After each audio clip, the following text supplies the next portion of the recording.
ಪ್ರಜಾ ಸೈನಿಕ ಅನ್ನೋ ಹೆಸರು ಸಹ ಹೇಳ್ಬೇಕಂದ್ರೆ ಇದು ಎಲ್ಲರಿಗೂ ನಗುನೂ ಬರುತ್ತೆ, ಖುಷಿನೇ ಆಗುತ್ತೆ. ನಾನು ಪಕ್ಕ ಉಪೇಂದ್ರನ ಅಭಿಮಾನಿ. ನಾನು ಓಪನಾಗಿ ಹೇಳ್ತೀನಿ, ಇದುವರೆಗೂ ಕಾಂಗ್ರೆಸ್ಸಿಗೆ ಮಾಡ್ತಾಯಿದ್ದೆ, ಏನು ನಾನೇನು ಮುಖ್ಯಮರೇ ಇಲ್ಲ. ಈ ಸರ್ಕಾರ ಆಗಲಿ, ಈ ಸಮಾಜ ಆಗಲಿ, ಯಾರು ನೊಂದಿರೋರು ಎಲ್ಲೋ ಆಗ್ತಿಲ್ಲ ಅನ್ನೋದಕ್ಕೆ ನಾನು ಉಟ್ಕೊಂಡಿದ್ದೀನಿ. ಉಪೇಂದ್ರ ಅವ್ರು ತಪ್ಪು ಇಟ್ಕೊಂಡೆ, ನೀನು ಬಾ ಅಂದ್ರಲ್ಲ, ಅದಕ್ಕೆ ನಾನು ಬಂದಿದ್ದೀನಿ. ಕರ್ನಾಟಕಕ್ಕೆ ಒಂದು ಮೆಸೇಜ್ ಕೊಡಬೇಕು ಅಂದರೆ ಏನು ಕೊಡ್ತೀರಾ? ತುಂಬ ಸ್ಟ್ರಗಲ್ ಕೊಟ್ಟೆ, ವರ್ಕೌಟ್ ಇಲ್ಲ, ದುಡ್ಡಿಲ್ಲ, ಮನೆಯಲ್ಲಿ ಒಂದು ಸ್ಟೇಜಲ್ಲಿ ಸತ್ತೋಗೋಣ ಅಂತಿದೆ ಸರ್. ಹಂದಿ ಕೋಳಿಗಿನ ಕೀಳಾಗ್ಬಿಡ್ತಿದೆ. ಯಾವ ಅಧಿಕಾರಿಗೆ ಪ್ರೈವೇಟ್ ಕೊಡ್ತಿಲ್ಲ, ಪ್ರೈವೇಟ್ ಹಾಸ್ಪಿಟ್ಲ್ ಯಾರಿಗಿಲ್ಲ ಸರ್. ನಾನು ಬರ್ದು ಕೊಡ್ತೀನಿ ಪ್ರತಿಯೊಬ್ಬರಿಗೆ, ಎಲ್ಲರಿಗಿದೆ. ಇನ್ನು ಅದು ಹೆಂಗೆ ಫ್ರೀ ಕೊಟ್ಬಿಡ್ತಾರೆ ನಿಮಗೆ? ಎಲ್ಲರೂ ನಮಸ್ಕಾರ. So voice beyond Karnataka YouTube ಚಾನಲ್ಗೆ ಇವತ್ತು ಪ್ರಜಾ ಸೈನಿಕ ಅಂತ ಮಂಜೇಶ್ ಅವರು ಬಂದಿದ್ದಾರೆ, ಅವ್ರಿಗೂ ಸ್ವಾಗತ ಕೊಡ್ತೀನಿ. ಸೊ ಇವತ್ತು ನಮ್ಮ ದೇಶದಲ್ಲಿ ಹೋರಾಟ ಮಾಡೋದೇ ತುಂಬ ಕಷ್ಟ ಆಗಿದೆ. ಅದರಲ್ಲೂ ಟೈಮ್ ಕೊಟ್ಟು ಎಲ್ಲ ಕಮಿಟ್ಮೆಂಟು ಕೊಟ್ಟು ಜನರ ಸಮಸ್ಯೆ ಕೇಳೋದೇ ಒಂದು ದೊಡ್ಡ ಪರಿಹಾರ. ಇವತ್ತು ಗೆದ್ದಿರೋರು ಮನೇಲಿ ಕುಂತಿದ್ದಾರೆ, ಆದರೆ ಇವತ್ತು ಏನೂ ಎಕ್ಸ್ಪೆಕ್ಟೇಷನ್ ಇಲ್ದಲೇ ಇವತ್ತು ಈ ಸಮಾಜದಲ್ಲಿ, ಕರ್ನಾಟಕದಲ್ಲಿ ಎಷ್ಟೋ ಜನರ ಬಗೆಹರಿಸುವ ಸಮಸ್ಯೆಗಳನ್ನ ದಿನನಿತ್ಯ ಮಾಡ್ತಾರೋ ನಮ್ಮ ಮಂಜೇಶ್ ಅವರಿಗೆ ನನ್ನಿಂದ ಇನ್ನೊಂದು ಅಭಿನಂದನೆಗಳು ಹೇಳ್ತೀನಿ. ಸರ್, ಈ ಪ್ರಜಾ ಸೈನಿಕ ಸಂಸ್ಥೆ ಕಟ್ಟಕ್ಕೆ ನಿಮಗೆ ಯಾವ ಥರ ಐಡಿಯಾ ಬಂತು, ಯಾಕೆ ಈ ಉದ್ದೇಶ ಬಂತು ಸರ್ ನಿಮಗೆ? ಸರ್, ಯಾಕೆ ಬರಬಾರ್ದು ಅಂತ ಅನಿಸುತ್ತೆ ಸರ್. ಎಲ್ಲರಲ್ಲೂ ಇಲ್ಲಬೇಕಾದ ಒಂದು ಅಂಶ ಇದು. ಫಸ್ಟು ಒಬ್ಬ ಮನುಷ್ಯ ಅಂದಮೇಲೆ ಮನುಷ್ಯತ್ವನೇ ಫಸ್ಟ್ ಅಲ್ವಾ ಸರ್. ನಮಗೆಲ್ಲ ಪ್ರತಿಯೊಂದು ಸ್ಕೂಲಲ್ಲೂ ಎಲ್ಲ ತಂದೆ ತಾಯಿನೂ ನಾವೆಲ್ಲ ಈಚೆ ಹೋದ್ರು, ಎಲ್ಲ ವಿದ್ಯಾಭ್ಯಾಸ ಮಾಡಿದ್ರು ಫಸ್ಟ್ ಹೇಳ್ಕೊಡೋದು ಅದು ಮನುಷ್ಯತ್ವ ಮುಖ್ಯ. ಇವಾಗ ಏನೋ ಒಂದು ಸಮಸ್ಯೆ ಆಯಿತು ಸರ್, ಇವಾಗ ಸುನಾಮಿ ಆಯಿತು, ಭೂಕಂಪ ಆಯಿತು, ಸುಮಾರು ನೋಡಿದ್ದೀವಿ. ಸುಮಾರು ಲಾಕ್ಡೌನ್ ಆಯಿತು. ಆ ಟೈಮಲ್ಲಿ ಯಾರು ಸರ್ ನಮ್ಗೆ ಸಹಾಯ ಮಾಡಿದ್ದು ಹೇಳಿ? ನಮ್ಮ ಸುತ್ತಮುತ್ತ ಇರೋ ಜನನೇ. ಯಾವ ಜಾತಿ ಇಲ್ಲ, ಧರ್ಮ ಇಲ್ಲ, ಎಲ್ಲ ಒಂದು. ಅಂಥ ಸಮಸ್ಯೆ ಆದಾಗ ಮಾತ್ರನೇ ನಾವು ಒಂದಾಗಬೇಕಾ? ಮಾಮೂಲಿ ಆಗಿದ್ದಾಗ ಯಾಕೆ ಮಾಡಬಾರ್ದು ಸರ್? ಯಾಕೆ ಎಲ್ಲ ಜನದಲ್ಲಿ ಈ ಉದ್ದೇಶ ಇಲ್ಲ ಸರ್? ಎಲ್ಲರಲ್ಲೂ ಇದೆ. ಅವ್ರವ್ರ ಕಮಿಟ್ಮೆಂಟ್ಸು, ಅವ್ರವ್ರು ಓಡ್ತಾ ಇರ್ತಾರೆ ಅವ್ರವ್ರ ಲೈಫ್. ಪಾಪ ಮಿಡಲ್ ಕ್ಲಾಸ್ ಜನ, ಬಡವರು ಮಾಡಬೇಕು ಅಂತ ಇದ್ರೂ ಅಲ್ಲಲ್ಲಿ ಮಾಡ್ತಾರೆ, ತೋರಿಸ್ಕೊಳಲ್ಲ. ನಮ್ಮದೇನೋ ನಮ್ಗೆ ಗೊತ್ತಿಲ್ಲ, ಭಗವಂತ ಆಶೀರ್ವಾದ ಕೊಟ್ಟಿದ್ದಾನೆ ಅನಿಸುತ್ತೆ. ನನಗೆ ಚಿಕ್ಕ ವಯಸ್ಸಿಂದ ಬಂದಿರೋ ದೇಶಭಕ್ತಿ. ಯಾಕೆಂದರೆ ನಾವು ರಾಮಕೃಷ್ಣ ಆಶ್ರಮದಲ್ಲಿ ಬೆಳೆದು ಬಂದಿರೋ ಹುಡುಗ ನಾನು. ನನ್ನ ಚಿಕ್ಕ ವಯಸ್ಸೆಲ್ಲ ದೊಡ್ಡ ತರಲೆ ನಾನು. ನಮ್ಮ ಮನೆಯಲ್ಲಿ ಹೋಗಪ್ಪ ಅಂತ ಬಾಲಕ ಸಂಘಕ್ಕೆ ಸೇರಿಸಿದ್ರು. ಅಲ್ಲಿ ಒಳ್ಳೆ ವಿದ್ಯಾಭ್ಯಾಸ ಕಲಿತೆ. ವಿದ್ಯೆ ಕಲಿತ ಮೇಲೆ ನಾನು ಸೇವೆ ಅನ್ನೋದಕ್ಕಿಂತ ನಾನು ಸುತ್ತಮುತ್ತ ಜನಕ್ಕೆ ನಾನು ಏನಾದ್ರು ಮಾಡಬೇಕು ಅನ್ನೋ ಮನಸ್ಥಿತಿ ಬಂತು. ಮತ್ತು ನಮ್ಮ ಪರ್ಸ್ನಲ್ ಲೈಫ್, ನನ್ನ ಫ್ಯಾಮ್ಲಿ ಎಲ್ಲ ನೋಡಿ ನಮಗಾದಂಗೆ ಬೇರೆ ಯಾರಿಗೂ ಆಗಬಾರ್ದು ಅನ್ನೋದು ಒಂದು ಉದ್ದೇಶ. ಸೊ ಪ್ರಜಾ ಸೈನಿಕ ಅಂತಲೇ ಯಾಕೆ ಇಟ್ರಿ? ಪ್ರಜಾ ಸೈನಿಕ ಅನ್ನೋ ಹೆಸರು ಸರ್ ಹೇಳ್ಬೇಕಂದ್ರೆ ಇದು ಎಲ್ಲರಿಗೂ ನಗುನೂ ಬರುತ್ತೆ, ಖುಷಿನೇ ಆಗುತ್ತೆ. ನಾನು ಪಕ್ಕ ಉಪೇಂದ್ರನ ಅಭಿಮಾನಿ ಸರ್. ನಾನು ಪ್ರಜಾಕೀಯ ಅಂದರೆ ಹುಚ್ಚು ನನಗೆ ಒಂದು ಸ್ವಲ್ಪ. ನನಗೆ ಅದು ಬಿಟ್ಟರೆ ನನಗೆ ಜನಸೇನಾ ಅಂದರೆ ತುಂಬ ಆಸೆ. ಪವನ್ ಕಲ್ಯಾಣ್ ಅವರಂದರೆ ಅವಾಗಿಂದನೂ ಅವರು ಯಾವಾಗ ಅವ್ರು ಪಾಲಿಟಿಕ್ಸ್ ಎಂಟ್ರಿ ಆದರೂ ನಾನು ಒಬ್ಬ ಲೀಡರ್ ಆಗಬೇಕು ಅನ್ನೋ ಮೈಂಡ್ ಅಲ್ಲಿಂದ ಸ್ಟಾರ್ಟ್ ಆಯಿತು.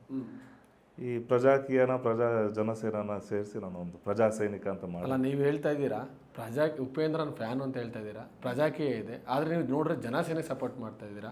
ಇಲ್ಲ, ನಾನು ಕರ್ನಾಟಕದಲ್ಲಿ ಪ್ರಜಾಕೀಯಗೆ ತುಂಬ ಸಪೋರ್ಟ್. ನೀವು ಎಷ್ಟೋ ಭಾಷಣಗಳು ಹೇಳಿದ್ದೀರಾ, ನಮಗೆ ಜನಸೇನೆ ಬರಬೇಕು, ನಾನು ನೋಡಿ ಬರಬೇಕು ಅಂತ ಇವಾಗ ಇದೆ ಸರ್. ನಾನು ಕರ್ನಾಟಕದಲ್ಲಿ ನಂಗೆ ಜನಸೇನೆ ಬರಲಿ. ಪ್ರಜಾಕೀಯ ಬಂದಿದೆಯಲ್ಲ, ಯಾಕೆ ಪ್ರಜಾಕೀಯನ ಎಕ್ಸ್ಪೆಕ್ಟ್ ಮಾಡ್ತಾ ಇಲ್ಲ? ಎರಡೂ ಮಾಡ್ತೀನಿ ನಾನು. ಎರಡಕ್ಕೂ ಹೆಂಗೆ ಸಪೋರ್ಟ್ ಮಾಡೋಕ್ಕಾಗಲ್ಲ ಸರ್? ಒಂದು ಮನುಷ್ಯ ಅಂದ್ರೆ ಒಂದು ಸಪೋರ್ಟ್ ಮಾಡ್ಬೋದು, ನಾನಾದರೂ ಒಂದೇ ಓಟ್ ಹಾಕಕ್ಕೆ ಚಾನ್ಸ್ ಇರೋದು, ನನಗೆ ಎರಡು ಹಾಕೋಕ್ಕಾಗಲ್ಲ. ಒಂದೇ ಓಟ್ ಹಾಕೋಕ್ಕೆ ಚಾನ್ಸ್ ಇರೋದು ಸರ್.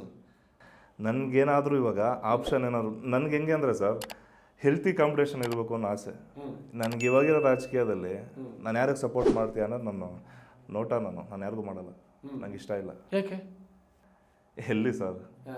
ಆಯಿತು, ನೀವು ಯಾರಿಗೆ ಮಾಡ್ತಿದ್ದೀರಾ ಸರ್ ಓಟು? ಹೇಗೆ ಹೇಳೋದು? ಆಫ್ ಸ್ಕ್ರೀನ್ ಆದರೆ ಹೇಳ್ಬೋದಾಯ್ತು. ಯಾರಿಗೋ ಮಾಡ್ತಿದ್ದೀರಾ? ಇಲ್ಲ, ನಾನು ಓಪನಾಗಿ ಹೇಳ್ತೀನಿ, ಇದುವರೆಗೂ ಕಾಂಗ್ರೆಸ್ಸಿಗೆ ಮಾಡ್ತಾ ಇದ್ದೆ, ಏನು ನಾನೇನು ಮುಚ್ಚುಮರೆ ಇಲ್ಲ. ಈ ಲಾಸ್ಟ್ MP ಎಲೆಕ್ಷನ್ ದಳಕ್ಕೆ ಮಾಡಿದ್ದೀನಿ, ನಾನು ಓಪನಾಗಿ ಹೇಳ್ತೀನಿ. ಏನೋ ಒಂದು ಚೇಂಜಸ್ ಕಾಣಬೇಕು ಅಂತ ಹಾಕಿದ್ದೀನಿ. ಆದ್ರೆ ನೆಕ್ಸ್ಟು ನಿಮ್ಗೊಂದು ಸರ್ಪ್ರೈಸ್ ಕೊಡ್ತೀನಿ. ಮುಂದೆ ಏನು ಮಾಡಬೇಕು ಅಂತ ಅಂದ್ಕೊಂಡಿದ್ದೀನಿ, ನಿಮ್ಮನ್ನ ಯಾಕೆ ನಾನು ಕರೆಸಿದ್ದೀನಿ, ನಿಮ್ಮನ್ನ ಯಾಕೆ ನಾವು ಇನ್ಸ್ಪಿರೇಷನ್ ಆಗಿ ತಗೋತಾ ಇದ್ದೀನಿ ಅಂದರೆ ಮುಂದೆ ಒಂದು ಟಾಪಿಕ್ ಇದೆ, ಹೇಳ್ತೀನಿ. ನೀವು ಹತ್ರ ಹೇಳಿದ್ರು ಸರ್, ನಾನು ಕಾಂಗ್ರೆಸ್ಗೂ ಮಾಡಿದ್ರಿ, ಇವಾಗೆಲ್ಲ ಏನೂ ಆಗ್ತಿಲ್ಲ ಅಂತ ಹೇಳಿ ಬೇರೆ ಪಕ್ಷಕ್ಕೆ ಮಾಡ್ತಾ ಇದ್ದಿಲ್ಲ. ಸಂತೋಷ, ನನಗೆ ಅದೇ ಸರ್. ನನಗೇನಂದರೆ ಸರ್, ಇಬ್ಬರು ಒಳ್ಳೆ ವ್ಯಕ್ತಿಗಳಿದ್ರೆ ಅವ್ರ ಮಧ್ಯೆ ಕಾಂಪಿಟೇಷನ್ ಇಲ್ಲ ಅನ್ನೋ ಆಸೆ ನನಗೆ. ಅಲ್ಲ, ಯಾರಿಗೆ ಸಪೋರ್ಟ್ ಮಾಡ್ತೀರಾ ಫೈನಲಿ? ನಿಮ್ಗೊಂದು ಸರ್ಪ್ರೈಸ್ ಇದೆ ನೋಡಿ. ಎರಡಕ್ಕೂ ಸಪೋರ್ಟ್ ಮಾಡ್ತೇನೆ ಅಂತ ಇದ್ದಾರೆ. ಈಗ ಅವ್ರಿಗೊಂದು ಟ್ವಿಸ್ಟ್ ಕೊಡ್ತಾ ಇದ್ದೀನಿ. ಇದರಲ್ಲಿ ಕಾಣಿಸ್ತಾ ಇದೆಯಾ? ಸೊ ಇದರಲ್ಲಿ ಯಾರಿಗೆ ವೋಟ್ ಮಾಡ್ತೀರಾ? ಉಪೇಂದ್ರ ಅವರಿಗೆ ಸರ್. ಯಾಕೆ? ಇವರಲ್ಲಿ ಯಾರು ಸಿ ಎಮ್ ಆಗಬೇಕು, ನಿಮ್ಮ ಇಷ್ಟಪಟ್ಟ ನಾಯಕರನ್ನು ಆಯ್ಕೆ ಮಾಡಿ. ಯಾಕೆ? ನಾನು ನಿಂತಿದ್ದೆ. ಯಾಕೆ ಅನ್ನೋ ಅವ್ರ ಉದ್ದೇಶ ನಂಗೆ ಚೆನ್ನಾಗಿದೆ. ಬದಲಾವಣೆ ನಿಮ್ಮಿಂದಾನೇ ಆಗಬೇಕು, ನೀನು ಬಂದ್ ಮಾಡಪ್ಪ ಅಂತ ಹೇಳ್ತಾರೆ ಅವರು. ಯಾಕೆಂದ್ರೆ ಅವ್ರದ್ದು ಹೇಳ್ತಾ ಹೋದ್ರೆ ತುಂಬ ದೊಡ್ಡದಿದೆ. ನಾವು ಅರ್ಥ ಮಾಡ್ಕೋಬೇಕು ಅಂದರೆ ನಾನು ಇನ್ನೊಂದ್ಸತಿ ನೋಡ್ಕೋಬೇಕು, ಇನ್ನೊಂದ್ಸತಿ ಓದ್ಬೇಕು, ಎಷ್ಟೊತ್ತಿ ಹೋದ್ರು ಅಷ್ಟು. ಅರೆ ಒಂದು ಉದ್ದೇಶ ಚೆನ್ನಾಗಿದೆ ಸರ್. ನೀನು ಬಾ, ನನ್ನನ್ನು ಕರಿಬೇಡ. ನಂಗೆ ತುಂಬ ಇಷ್ಟ ಆಯ್ತು ಸರ್. ಜನಕ್ಕೂ ನಾನು ಪ್ರಜಾ ಸೈನಿಕ ನನ್ನ ಉದ್ದೇಶನೇ. ಸರ್, ಪ್ರಜಾಕೀಯ ನಿಮ್ಮ ವಿಚಾರಕ್ಕೆ ಬರ್ತೀನಿ. ಪ್ರಜಾಕೀಯ ಇಷ್ಟಪಡ್ತೀರಾ, ನೀವು ಬಾ ಅಂತ. ಮತ್ತು ನೀವು ಯಾಕೆ ಹೋಗ್ತಾ ಇದ್ದೀರಾ? ಜನ ಚೇಂಜ್ ಆಗಲಿ ಅಂತ ನೀವು ಬಿಡ್ಬೋದಾಯ್ತಲ್ಲ. ಜನ ಸಮಸ್ಯೆ ಯಾಕೆ ಹೇಳ್ತಾ ಇದ್ದೀರಾ ನೀವು? ನಾನು ಜನಕ್ಕೂ ಇವಾಗ ಬರೋರಿಗೆಲ್ಲ ಅದನ್ನೇ ಹೇಳ್ತಾ ಇದ್ದೀನಿ, ದಯವಿಟ್ಟು ನನ್ನ. ಏನು ಹೌದು, ಅವ್ರ ತತ್ವ ಜನನೇ ಚೇಂಜ್ ಆಗಲಿ, ಅವರೇ ಓಟ್ ಹಾಕ್ಲಿ ಅಂತ. ನಿಮ್ಮ ಕೆಲಸಗಳನ್ನು ಬಿಟ್ಟು ನೀವು ಮಾಡಬಾರ್ದು ಅಂತ. ಆದ್ರೆ ನೀವು ಮಾಡ್ತಾ ಇರೋದು ನಿಮ್ಮ ಕೆಲಸಗಳನ್ನ ಬಿಟ್ಟು ಅವರು ಸಮಾಜ ಸೇವೆ ಮಾಡ್ತಾ ಇದ್ದೀರಾ. ಸಮಾಜ ಸೇವೆ ಮಾಡ್ತಿಲ್ಲ ನಾನು. ನನ್ನ ಹತ್ರ ಬಂದಿರೋ ಜನಕ್ಕೆ ಈ ರಾಜಕಾರಣಿಗಳು, ಈ ಸರ್ಕಾರ ಆಗಲಿ, ಈ ಸಮಾಜ ಆಗಲಿ, ಯಾರು ನೊಂದಿರೋರು ಎಲ್ಲೋ ಆಗ್ತಿಲ್ಲ ಅನ್ನೋದಕ್ಕೆ ನಾನು ಉಟ್ಕೊಂಡಿದ್ದೀನಿ. ಉಪೇಂದ್ರ ಅವ್ರ ತತ್ವ ಇಟ್ಕೊಂಡೆ, ನೀನು ಬಾ ಅಂದ್ರಲ್ಲ, ಅದಕ್ಕೆ ನಾನು ಬಂದಿದ್ದೀನಿ. ಆದ್ರೆ ಮೊನ್ನೆ ಉಪೇಂದ್ರ ಅದೆಲ್ಲ ಮಾತಾಡಿದ್ರು. ಒಂದು ಕನಕಪುರ ಹತ್ರ ಒಂದು ಫಂಕ್ಷನ್ಗೆ ಹೋಗಿದ್ರು, ನಿಮಗೂ ಗೊತ್ತಿದೆ. ಆದರೆ ಕನಕಪುರ ಹತ್ರ ಅವ್ರು ಹೋಗಿ ಹೊಗಳ್ಬಿಟ್ಟು ಬಂದರು ರಾಜಕೀಯ ವ್ಯಕ್ತಿಗಳು, ಸಿಂಗಾಪುರ ಥರ ಇದೆ ಅಂತ. ನಾನು ಸಿಂಗಾಪುರ 1%, ಬೆಂಗಳೂರೇ ಸಿಂಗಾಪುರ 1% ನಾನು ನೋಡಿಲ್ಲ. ಅದು ಕನಕಪುರ ಹೇಗೆ ಸಿಂಗಾಪುರ ಆಗುತ್ತೆ? ಇದಕ್ಕೆ ಏನು ಹೇಳ್ತೀರಾ ಉಪೇಂದ್ರ ಅವ್ರಿಗೆ? ಭಾಷಣ ಕೇಳಿ ನನಗೂ ನಾನು ಅವ್ರ ಅಭಿಮಾನಿ ಆಗಿದ್ದಕ್ಕೆ ಸುಮಾರು ಜನ ನನಗೂ ಅಂದರು. ನಾನು ಒಂದು ರೌಂಡ್ ಹೋದೆ. ಕೆಲವೊಂದು ಬದಲಾವಣೆ ಆಗಿದೆ ಮೊದಲಿದ್ದ ಕನಕಪುರಕ್ಕೂ ಇವಾಗ ಇರೋ ಕನಕಪುರಕ್ಕೂ. ಅವ್ರೇನು ಮಾಡಿದ್ದಾರೆ ಅಂದರೆ ಸ್ವಲ್ಪ ಬದಲಾವಣೆ ಆಗಿದೆ, ಕರೆಕ್ಟ್ ಒಳ್ಳೇದು ಮಾಡಿದೆ ಅಂತ ಹೊಗಳಿದ್ದಾರೆ. ತಪ್ಪು ಮಾಡಿದಾಗ ಅದೇ ಥರ ವಿರೋಧ ಮಾಡಿದ್ದಾರೆ. ಅವ್ರು ಹೇಳಿದ್ದಾರೆ ಕೆಲವೊಂದರಲ್ಲಿ ಯಾರನ್ನೂ ಹೊಗಳಬೇಡಿ, ಈ ಪ್ರಜಾಕೀಯ ತತ್ವದಲ್ಲಿ ಹೊಗಳಬೇಡಿ, ಒಬ್ಬರನ್ನ ಇನ್ಸ್ಪಿರೇಷನ್ ಆಗಿ ತಗೋಬೇಡಿ ಅಂತ. ಆದರೆ ಅವರೇ ಹೊಗಳಿದ್ರಲ್ಲ. ಒಳ್ಳೇದು ಮಾಡಿದಕ್ಕೆ ಹೊಗಳಿದ್ರು ಸರ್. ಅದೇ ನಾನು ಹೇಳ್ತಿದ್ದೀನಿ, ನೀನು ಒಳ್ಳೇದು ಮಾಡು, ಸಪೋರ್ಟ್ ಮಾಡ್ತೀನಿ. ಖಂಡಿತ ಅವ್ರು ಹೋಗಿದ್ರೆ ಅಲ್ಲೂ ಮಾತಾಡ್ತಿದ್ರೇನು. ಅಲ್ಲೋಗಿದ್ದಾರೆ, ಚೆನ್ನಾಗಾಗಿದೆ, ಹೋಗ್ಲಿದ್ದಾರೆ. ಚೆನ್ನಾಗಾಗಿಲ್ಲ ಅಂದ್ರೆ ನಾನೇ ಮಕ್ಕೋಗಿದ್ದೀನಿ. ಯಾಕೆ ಇನ್ನಿಬ್ಬರಲ್ಲಿ ಬೇಡ? ಇದರಲ್ಲಿ ಬೇಡ ಅಂತಲ್ಲ ಸರ್, ಯಾಕೆ ಇವ್ರು ಬಂದಿದ್ದಾರೆ. ನೀವು ಬನ್ನಿ ಸರ್, ನೀವು ಒಳ್ಳೇದು ಮಾಡ್ರೆ ನಾನು 200% ಅವ್ರು ಬಿಟ್ಟು ನಿಮಗೆ ಬಂದ್ಬಿಡ್ತೀನಿ. ನಂಗೆ ಜನಕ್ಕೆ ಒಳ್ಳೇದು ಮಾಡೋ ಅನ್ಬೇಕು. ಹಾಂ, ನೀವು ಒಳ್ಳೇದು ಮಾಡಿ, ಏನೋ ಚೇಂಜಸ್ ನಂಗೆ ನನ್ನ ಇನ್ಸ್ಪೈರ್ ಮಾಡಿ. ನಾನು ಅವ್ರನ್ನ ಬಿಟ್ಟು ನಿಮ್ಮ ಹತ್ರಕ್ಕೆ ಬರ್ತೀನಿ. ನನಗೆ ಬೇಕಾಗಿರೋದು ಸರ್ ಒಳ್ಳೇದು ಮಾಡೋ ವ್ಯಕ್ತಿ.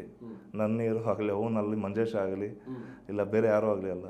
ನೀನು ಜನಕ್ಕೆ ಒಳ್ಳೇದು ಮಾಡ್ತೀಯ ಸೌಮ್ಯ, ನೀನೇ ನನಗೆ ಬೇಕಾಗಿರೋದು. ಹಾಗೆ ನಾನು ಮಿಡಲ್ ಕ್ಲಾಸ್ ಹುಡುಗ ಆಗಿ ನಾನು ಒಂದು ರಾಜಕೀಯ ಪಕ್ಷ ಕಟ್ತೀನಿ, ಸಪೋರ್ಟ್ ಮಾಡ್ತೀರಾ? 100% ಒಳ್ಳೇದು ಮಾಡಿ. ಏನು ಬದಲಾವಣೆ ತರ್ತೀರ ಮಾಡಿ ತೋರಿಸಿ. ನೀವು ರಾಜಕೀಯಕ್ಕೆ ಬಂದೇ ಒಳ್ಳೇದು ಮಾಡಬೇಕು ಅಂತ ಇಲ್ಲ ಸರ್.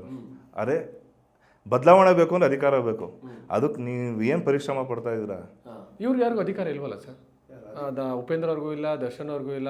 ಯಾಕೆ ಇದಕ್ಕೆ ಕ್ವಶನ್ ಕೇಳ್ತಾ ಇದ್ದೀನಿ ಒತ್ತಿ ಅಂದರೆ, ಸೊ ನಮ್ಮ ಕರ್ನಾಟಕದಲ್ಲಿ ಹೀರೋ ಬರಲಿ ಅಂತ ಎಕ್ಸ್ಪೆಕ್ಟ್ ಮಾಡ್ತಾ ಇದ್ದಾರೆ ಬಿಟ್ಟರೆ, ಯಾಕೆ ಒಬ್ಬ ಮಿಡಲ್ ಕ್ಲಾಸ್ ಮಧ್ಯಮ ವರ್ಗದ ಹುಡುಗರು ಬರಬಾರ್ದು ಅಂತ ಯಾಕೆ ನೀವು ಮಾಡ್ತಾ ಇದ್ದೀರಿ? ನಿಮ್ನ ಯಾಕೆ ಇನ್ಸ್ಪಿರೇಷನ್ ಸ್ಟೋರಿ ತಗೊಳ್ಳಿಲ್ಲ ಅವರು? ಮಂಜೇಶ್ ಅವ್ರು ಬರಲಿ ಅಂತ ಯಾಕೆ ಜನ ರೈಸ್ ಮಾಡೋದಿಲ್ಲ? ನಾನು ಹೇಳೋದು, ನೀವು ಅವ್ರಿಗಿಂತ ಒಳ್ಳೆ ಕೆಲಸ ಮಾಡ್ತಾರೆ ನಾನು ನೋಡಿದ್ದೀನಿ. ನಿಮ್ಮ ಪೇಜ್ನ ನಾನು ಡೈಲಿ ವೈಸು ಏನು ಸಮಸ್ಯೆ ಏನಿದು ಅಂತ ನಾನು ನೋಡ್ಕೊಂಬಂದಿದ್ದೀನಿ. ಯಾಕೆ ಉಪೇಂದ್ರನೇ ಸೆಲೆಕ್ಟ್ ಮಾಡ್ತಾರೆ? ಯಾಕೆ ದರ್ಶನ್ ಅವರನ್ನ ಸೆಲೆಕ್ಟ್ ಮಾಡ್ತಾರೆ? ಯಾಕೆ ಒಬ್ಬ ಮಧ್ಯಮ ವರ್ಗದ ಹುಡುಗನ್ನ ಸಪೋರ್ಟ್ ಮಾಡಲ್ಲ? ಈಗ KR ಪೇಟೆ ಚಂದನ್ ಗೌಡನಾಗಿರ್ಬೋದು, ಯಾಕೆ ಅವ್ನು CM ಆಗಬಾರ್ದು ಅಂತ ಅನ್ನಲ್ಲ? ಯಾಕೆ ನಿಮ್ಮನ್ನ CM ಆಗಬಾರ್ದು ಅಂತ ಅನ್ನಲ್ಲ? ಯಾಕೆ ಉಪೇಂದ್ರನೇ ಆಗಬೇಕು, ಯಾಕೆ ದರ್ಶನ್ ಅವರೇ ಆಗಬೇಕು ಅಂತ ನನಗೆ ಆನ್ಸರ್ ಬೇಕು ಸರ್. ನಾನು ಅವ್ರ ವಿರೋಧ ಅಲ್ಲ. ಯಾಕೆ ಹೀರೋಗಳನ್ನೇ ಇನ್ಸ್ಪಿರೇಷನ್ ಆಗಿ ತಗೋತಾರೆ? 2 ಪಾಯಿಂಟ್ ಇದೆ ಸರ್. ಒಂದು ಜನಬಲ, ಅವ್ರಿಗೊಂದು ಫ್ಯಾನ್ ಬೇಸ್ ಇದೆ. ಫ್ಯಾನ್ ಬೇಸ್ ಅಂದರೆ ಅವ್ರು ಇವಾಗ ಮಂಜೇಶ ಬರೋದಕ್ಕೂ ಉಪೇಂದ್ರ ಅವ್ರು ಬರೋದಕ್ಕೂ ತುಂಬ ವ್ಯತ್ಯಾಸ ಇದೆ. ಇನ್ನೊಂದು ಹಣ. ನೀವು ರಾಜಕೀಯಕ್ಕೆ ಹೋಗ್ತಾರ, ಹಣ ಇರೋನು ಬರಲಿ, ನಾನು ಅದೊಂದು ಖುಷಿ ಪಡ್ತೀನಿ. ಯಾಕೆ ಅಂದರೆ ಅವಾಗ ಅವ್ನು ಭ್ರಷ್ಟನಾಗೋದು ಕಮ್ಮಿ ಸ್ವಲ್ಪ. ದುಡ್ಡಿರೋನ್ಗೆ ದುಡ್ಡಿನ ಆಸೆ ಜಾಸ್ತಿ ಬರಲ್ಲ. ನೀವು ಇವಾಗ ಹಳೆಯ ರಾಜಕಾರಣಿಗಳು ನೀವು ತಗೊಬನ್ನಿ ಸರ್, ಹೆಸರುಗಳು ಹೇಳೋದು ಬೇಡ. ಎಲ್ಲಿಂದ ಬಂದವರು ಅವರೆಲ್ಲ? ಇವಾಗ ಎಷ್ಟೆಷ್ಟು ಆಸ್ತಿ ಇದೆ? ಈಗ ಆಸ್ತಿ ಇರೋನು ಆಸ್ತಿ ಮಾಡ್ತಾನಲ್ಲ. ನೀವು ಹೇಳ್ತಾ ಇದ್ದೀರಿ ದುಡ್ಡು ಬಂದಾದ್ಮೇಲೆ ನಿಂತು ಹೋಗ್ತಾರೆ ಅಂತ. ಅದು ದುಡ್ಡು ಬಂದವ್ ನಿಂತು ಹೋಗ್ತಾನೆ ಅಂತ ನಾನು ಹೇಳಲ್ಲ. ಒಬ್ಬನಿಗೆ ಆಸೆ ಬಂದವ್ ಮಾಡ್ತಾನೆ ಇರ್ತಾನೆ, ಬಿಡಲ್ಲ ಅವನು. ಇರೋನು ಮಾಡೋಕ್ಕಾಗಲ್ಲ. ಇವಾಗ ವಿಜಯ್ ಅವ್ರು ಬಂದರು, ಇವಾಗ ಪವನ್ ಕಲ್ಯಾಣ್ ಅವರು ಬಂದರು. ಏನಕ್ಕೆ ನಾನು ಪವನ್ ಕಲ್ಯಾಣ್ ಸಪೋರ್ಟ್ ಮಾಡ್ತೀನಿ ಅಂದರೆ, ನಾನು ವಿಜಯ್ ಅವ್ರ ಬಗ್ಗೆ ಅಷ್ಟು ಗೊತ್ತಿಲ್ಲ, ನಾನು ಎಕ್ಸ್ಟ್ರಾ ಮಾತಾಡೋಕ್ಕೂ. ಅವ್ರ ಹತ್ರ ಎಲ್ಲ ಇದೆ, ಕಳ್ಕೊಳಕ್ಕೆ ಏನು ತಲೆ ಕೆಡ್ಸ್ಕೊಳಲ್ಲ ಅವರು. ಎಲ್ಲ ಇರೋನಿಗೆ ನೀನು ಇನ್ನೇನು ಕೊಡ್ತೀಯ ಅವ್ರಿಗೆ? ಆದರೆ ಒಂದು ಪ್ರಶ್ನೆ, ಹಂಗಾರೆ ನಿಮ್ಮ ಪ್ರಕಾರದಲ್ಲಿ ಮಧ್ಯಮ ವರ್ಗದವ್ರು ಎಲ್ಲರೂ ಕೆಟ್ಟವರ? ಯಾಕೆ ಮಧ್ಯಮ ವರ್ಗದವ್ರು ಬರಲೇಬಾರ್ದು? ನೀವು ಹೇಳ್ತಾರೋ ಪ್ರಕಾರ ಹಂಗಿದೆ. ಅವ್ನು ದುಡ್ದು ನಾನು ಕೋಟ್ಯಾಧಿಪತಿ ಆಗಿ ನಾನು ಅವಾಗ ಬರಬೇಕು ಸಮಾಜಕ್ಕೆ ಅಂತ ಹೇಳ್ತಾ ಇದ್ದೀರಾ? ನಾನು ಕೋಟ್ಯಾಧಿಪತಿ ದುಡಿಯೋದು ಯಾವತ್ತ ಮಧ್ಯಮ ವರ್ಗ? ಇಲ್ಲ ನೀನು ನನ್ನ ಪ್ರಶ್ನೆ ಕೇಳಿದಕ್ಕೆ ನಾನು ಉತ್ತರ ಕೊಟ್ಟೆ ಅಷ್ಟೇ. ಉಪೇಂದ್ರ ಅವರೇ ಏನಕ್ಕೆ ಅವ್ರು ಏನಕ್ಕೆ ಬರಬೇಕು, ಮಿಡಲ್ ಕ್ಲಾಸ್ ಏನಕ್ಕೆ ಬರಬಾರ್ದು ಅಂತ 2 ರೀಸನ್ ಕೊಟ್ಟೆ ಅಷ್ಟೇ. ನಾನು ಮಿಡಲ್ ಕ್ಲಾಸ್ ಹುಡುಗರು, ಬಡವರು ಯಾವ ಬೇಕಾದ್ರು ಬರ್ರು, ನಿನ್ನ ದೇಶಾಭಿಮಾನ ಹುಚ್ಚಿದ್ಯಾ ಬಾ, ನಾನು ಅದನ್ನೇ ಹೇಳ್ತಾ ಇದ್ದೀನಿ. ನಾನೇನಕ್ಕೆ ಬರ್ತಾ ಇದ್ದೀನಿ, ನಾನೇನಕ್ಕೆ ಮಾಡ್ತಾ ಇದ್ದೀನಿ? ಮತ್ತೆ ನಾನೇನು ಕೋಟೆ ನನ್ನ ನನ್ನ ಹತ್ರ 10 ರೂಪಾಯಿ ಇಲ್ಲ ಸರ್. ನಾನು ಆರಾಮಾಗಿದ್ದೀನಿ, 2 ಆಫೀಸ್ ಮಾಡ್ಕೊಂಡಿದ್ದೀನಿ, ಭಗವಂತನ ಆಶೀರ್ವಾದ, ಚೆನ್ನಾಗಿದ್ದೀನಿ, 4 ಜನಕ್ಕೆ ಒಳ್ಳೇದು ಮಾಡ್ತಾಯಿದ್ದೀನಿ. ನಾನು ಯಾರ ಹತ್ರನೂ ಇದುವರೆಗೂ ನಾನು 1 ರೂಪಾಯಿ ಇಸ್ಕೊಳಲ್ಲ, ನಾನು ಯಾರಿಗೂ 1 ರೂಪಾಯಿ ಕೊಡೋಲ್ಲ.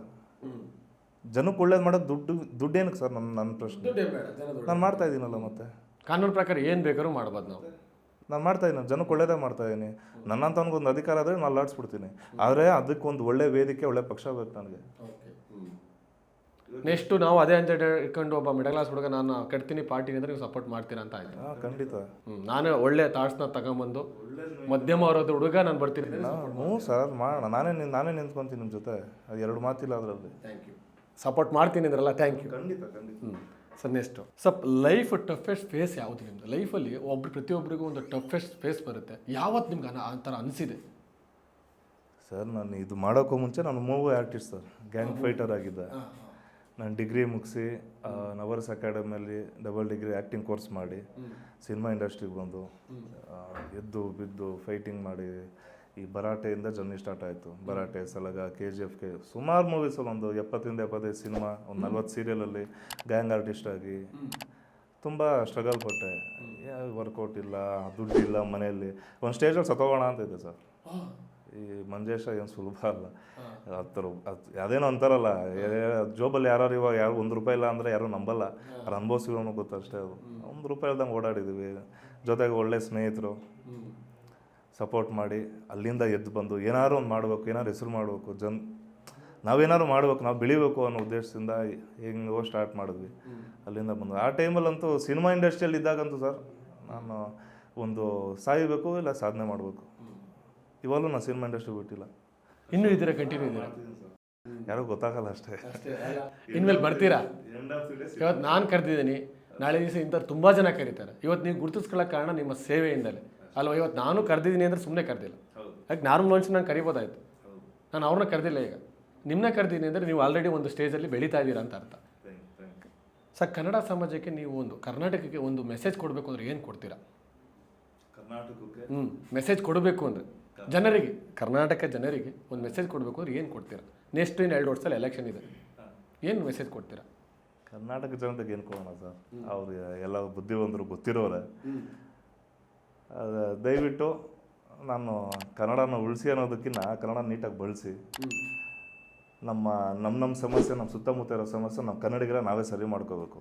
ನಾವು ಯಾವಾಗಲೂ ಬೇರೆಯವ್ರಿಗೆ ಬೈಯೋದಕ್ಕಿಂತ ನಾವೇನು ಬದಲಾಗಬೇಕು, ನಮ್ಮ ಕರ್ನಾಟಕಕ್ಕೆ, ನಮ್ಮ ಕನ್ನಡಕ್ಕೆ ನಾನೇನು ಕೊಡುಗೆ ಕೊಡಬೇಕು, ಅದ್ರ ಬಗ್ಗೆ ಯೋಚನೆ ಮಾಡಿ ಒಳ್ಳೆ ಚಿಂತನೆಯಲ್ಲಿರಿ. ನಿಮ್ಮ ಸುತ್ತಮುತ್ತ ಇರೋ ಒಂದು ಎಲೆಕ್ಷನಲ್ಲಿ ಒಳ್ಳೆಯವ್ರಿಗೆ ಓಟ್ ಹಾಕಿ ಗೆಲ್ಲಿಸ್ಕೊಳ್ಳಿ. ಅದನ್ನ ಬಿಟ್ಟು ನಾವು ಕರ್ನಾಟಕ ನಾನು ಅಲ್ಲ, ಆದರೂ ಏನಾರ ಹೇಳ್ಬೋದಲ್ಲ ಜನಕ್ಕೆ ಮುಂದೆ ಸ್ವಲ್ಪ. ಈಗ ತಮಿಳ್ನಾಡು ಚೇಂಜ್ ಆಗಿದೆ, ಆಮೇಲೆ ಆಂಧ್ರದಲ್ಲಿ ಚೇಂಜ್ ಆಗಿದೆ, ನೀವು ಹೇಳ್ತಾ ಇದ್ದೀರಾ. ಅನ್ಸಿದ್ದು ನೀವು ಮಾಡಿ, ಏನು ಒಳ್ಳೇದು ಅನ್ಸುತ್ತೋ ದಯವಿಟ್ಟು ಅದನ್ನು ಮಾಡಿ. ದುಡ್ಡು ಮಾರಾಟ ಆಗ್ಬಿಡಿ. ಹಂದಿ ಕೋಳಿಗಿನ ಕೀಳಾಗ್ಬಿಡ್ತೀರ ಇವಾಗೆಲ್ಲ. ಕೋಳಿ ರೇಟ್ ಎಷ್ಟು ಸರ್? ಏನೊಂದು 280, 220 ಅನ್ಕೋತೀವಿ. ಕೂರಿ 800-900 ರೂಪಾಯಿ ಇದೆ. ಅದಕ್ಕಿಂತ ಚೀಪ 500 ರೂಪಾಯಿಗೆಲ್ಲ ಸೇಲ್ ಆಯ್ತಾ ಇದೀವಲ್ಲ ಸರ್. ಇದು ಒಪ್ಕೊಳ್ಳಮ್ಮ, ಅದು ನಾನು ನೋಡಿದ್ದೀನಿ. 500,000 ಅಷ್ಟೇನೋ ನಮ್ಮ ಯೋಗ್ಯತೆ. ನನ್ನ ಮಗನ ಮನುಷ್ಯರಾಗಿ ಹುಟ್ಟಿದ್ದೀವಿ, ನಮ್ಮ ಆಳ್ತಾರನೋ ಒಬ್ಬ ಮನುಷ್ಯನೇ, ನಾವೇನಕ್ಕೆ ಆಗ್ಬಾರ್ದು ಅನ್ನೋ ಚಿಂತನೆ. ಅಲ್ಲ ಸರ್, 500,000 ರೂಪಾಯಿ ಇಸ್ಕೊತಾರೆ, ಮಕ್ಳಿಗೆ ಫೀಸ್ಗೆ 1 ಲಕ್ಷ ದುಡ್ಡು ಕಟ್ತಾರೆ. ಅದೇ ಸರ್, ಇವಾಗ ನಾನು ಎಜುಕೇಷನ್ ಆಗಲಿ ಇದಾಗಲಿ ಇವಾಗ ಹೆಂಗಾಗಿದೆ ಅಂದರೆ, ಇವಾಗ ನಾವು ಫೈಟ್ ಎಲ್ಲರೂ ಮಾಡ್ತೀವಿ. ಈಗ ನಮ್ಗೆ ಎಲ್ಲರೂ ಬೇಕಾಗಿರೋದು ಏನು ಸರ್? ಒಳ್ಳೆ ಎಜುಕೇಷನ್ ಬೇಕು, ಫ್ರೀ ಹಾಸ್ಪಿಟ್ಲ್ ಬೇಕು, ಫ್ರೀ ಎಜುಕೇಷನ್ ಬೇಕು. ಅದಕ್ಕೆ ನಾವೆಲ್ಲ ಓಟ್ ಹಾಕ್ಬೇಕು. ಆದರೆ ಬದಲಾಗುತ್ತೆ ಅಂತ ನಮ್ಮ ಅಮ್ಮನೆಗೆ ಆಗಲ್ಲ. ಯಾಕೆ ಅಂತ ಕೇಳಿ, ಇರೋ ಅಧಿಕಾರಿಗಳಿಗೆ ಸ್ಕೂಲ್ಗಳಿದೆ, ಪ್ರೈವೇಟ್ ಸ್ಕೂಲ್ಸ್ ಇದೆ. ಯಾವ ಅಧಿಕಾರಿಗೆ ಪ್ರೈವೇಟ್ ಸ್ಕೂಲ್ಸ್ ಇಲ್ಲ? ಪ್ರೈವೇಟ್ ಹಾಸ್ಪಿಟ್ಲ್ ಯಾರಿಗಿಲ್ಲ ಸರ್? ನಾನು ಬರೆದು ಕೊಡ್ತೀನಿ, ಪ್ರತಿಯೊಬ್ಬರಿಗೂ ಇದೆ, ಎಲ್ಲರಿಗೂ ಇದೆ. ಇನ್ನು ಅದು ಹೆಂಗೆ ಫ್ರೀ ಕೊಟ್ಬಿಡ್ತಾರೆ ನಿಮಗೆ? Simple sir. ಅವ್ರಿಗೂ ಗೊತ್ತು ಸರ್, ಗೊತ್ತಿದೆ, ಎಲ್ಲ ಗೊತ್ತಿದೆ. ಅದೇ ಬೇರೆ ಆಪ್ಷನ್ ಇಲ್ಲ ಅವ್ರಿಗೂ. ಯಾವನಿಗೊಬ್ಬನಿಗೆ ಹಾಕು. ಅರೆ ಏನಕ್ಕೆ ಆಗ್ತಾ ಇದೀವಿ, ಹಾಕಾದ್ಮೇಲೆ ಏನಾಗುತ್ತೇನೋ ಪರಿಜ್ಞಾನ ಇಲ್ಲ, ಇನ್ಕ್ಲೂಡಿಂಗ್ ಮೀ. ಮುಂಚೆ, ಇವಾಗ ಬುದ್ಧಿ ಬಂದಾಗಿಂದ ಹುಷಾರಾಗಿದ್ದೀನಿ ಅಷ್ಟೇ. ಸರ್, ನಿಮ್ಮ ವಿರುದ್ಧ ಬಂದ ಬಿಗ್ಗೆಸ್ಟ್ ಅಲಿಗೇಷನ್ ಯಾವುದು? ಅಲಿಗೇಷನ್ ಅಂತ ಯಾವುದು ಇದುವರೆಗೂ ನಾನು ಡೈರೆಕ್ಟಾಗಿ ಯಾವತ್ತೂ ನಾನು ಕೇಳಲಿಲ್ಲ. ಅಲ್ಲ, ಧಮಕಿಗಳು ಬಂದಿದ್ದಾವೆ, ಡೈಲಿ ಬರ್ತಾನೆ ಇರುತ್ತೆ. ಇವಾಗ ಒಂದು 10 ಕಾಲಲ್ಲಿ 1-2 ಕಾಲ ಇರುತ್ತೆ, ತೊಂದರೆ ಇಲ್ಲ. ಎತ್ಬಿಡ್ತೀವಿ, ಕೊಲೆ ಮಾಡ್ತೀವಿ, ನೀನು ಇರಲ್ಲ, ನೀನು ನೋಡ್ತೀಯಾ, ಒಳಗೆ ಹಾಕಿಸ್ತೀನಿ ಅಂತ. ಓಕೆ ಡನ್, ಬನ್ನಿ. ಒಂದೇ ಉತ್ತರ, ಎಕ್ಸ್ಟ್ರಾ ಜಾಸ್ತಿ ನಾನು ಆರ್ಗ್ಯೂ ಮಾಡೋಕ್ಕೆ ಹೋಗಲ್ಲ ಸರ್. ಆಯಿತು, ತಾಕತ್ತಿರ ಬನ್ನಿ ನಮ್ಮ ಟೆಸ್ಟ್ ಮಾಡಿ ಆಮೇಲೆ ನಾವೇನಂತ ಗೊತ್ತಾ ಬನ್ನಿ ಒಳ್ಳೇದು ಮಾಡೋಣ. ದೇಶಕ್ಕೆ ಜನಕ್ಕೋಸ್ಕರ ಸಾಯಕ್ಕೆ ರೆಡಿ ಇದ್ದೀನಿ ನಾನು ನಂದೇನು ಸರ್, ನನ್ನಿಂದ ಒಬ್ರು ಚೆನ್ನಾಗಿದಾರ ನಂಗೆ ಅಷ್ಟು ಸಾಕು. ನಾನು ಇವಾಗ ಅದನ್ನ ಹೇಳ್ತೀನಿ, ಈ ದೇಶಕ್ಕೆ ಜನಕ್ಕೆ ಸಾಯಕ್ಕೆ ನಾನು ರೆಡಿ ಇದ್ದೀನಿ. ಮಂಜೇಶ ಸಾಯಕ್ಕೆ ರೆಡಿ ಇದ್ದಾನೆ. ಸಾಯ್ಸಕ್ಕೆ ನೀವು ದಮ್ಮಿದ್ರೆ ಬರ್ರಿ. ಇಷ್ಟೆಲ್ಲ ಸಮಾಜ ಸೇವೆ ಮಾಡ್ತಾ ಇದ್ದೀರಲ್ಲ, ಇಷ್ಟು ಜನನ ನೋಡಿದ್ದೀರಾ, ಯಾವುದು ನಿಮ್ಮ ಮನಸ್ಸಿಗೆ ತುಂಬ ಫೀಲ್ ಆಗಿದ್ದು ಅಂದರೆ ಕಣ್ಣೀರು ಥರ ಅಂತ ಸನ್ನಿವೇಶ ಯಾವುದಾಗಿತ್ತು? ಈ ರೇಪ್ ಕೇಸ್ಗಳು ಸರ್, ಕೆಲವೊಂದು ಕೇಸ್ಗಳು ಸರ್ ನಂಬಲ್ಲ. ನನ್ನ ಹತ್ರ ಬರೋ ಕೇಸ್ಗಳು ನಡ್ಗೋಗ್ತೀರಾ ಸರ್. ಸ್ವಂತ ತಂದೆ ಮಗಳು ಮಾಡಿದ್ದಾರೆ ಸರ್.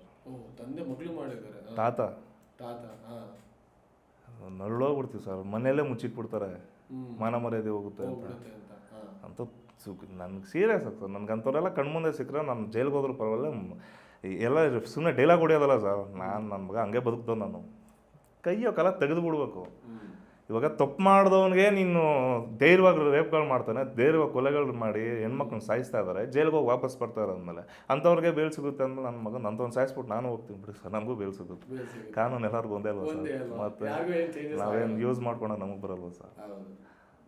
ದಯವಿಟ್ಟು ಅಂಥವ್ರೆಲ್ಲ ನಾನು ಡೈರೆಕ್ಟಾಗಿ ಓಪನ್ ವಾರ್ನಿಂಗ್ ಕೊಡ್ತಾ ಇದ್ದೀನಿ. ಇದೆಲ್ಲ ಮಾಡೋ ಹೋಗಿ ಹುಷಾರಾಗಿರಿ. ನನ್ನಂತ ನನ್ನ ಮಕ್ಕಳಿಗೆ ದಯವಿಟ್ಟು ಸಿಕ್ಕಾಕೋಬಿಡಿ, ಸರಿಲ್ಲ. ಇಂಥವ್ರು ಮಾಡಲೂಬಾರ್ದು. ಇದು ನಾನು ಅಪೋಸ್ ಮಾಡ್ತೀನಿ. ಸೊ ಮಂಜೇಶ್ ಅವರು ಹೇಳ್ತಾ ಇದ್ದಾರೆ, ಅವರ ತತ್ವಗಳ ನನಗೂ ಅದೇ ಆಲ್ಮೋಸ್ಟ್ ಸಿಮಿಲರ್ ಇದೆ. ಸೊ ನಾನು ಇದನ್ನು ಸಹಿಸಲ್ಲ ಅಂತೇಳಿ ಹೇಳ್ತೀನಿ ಸರ್.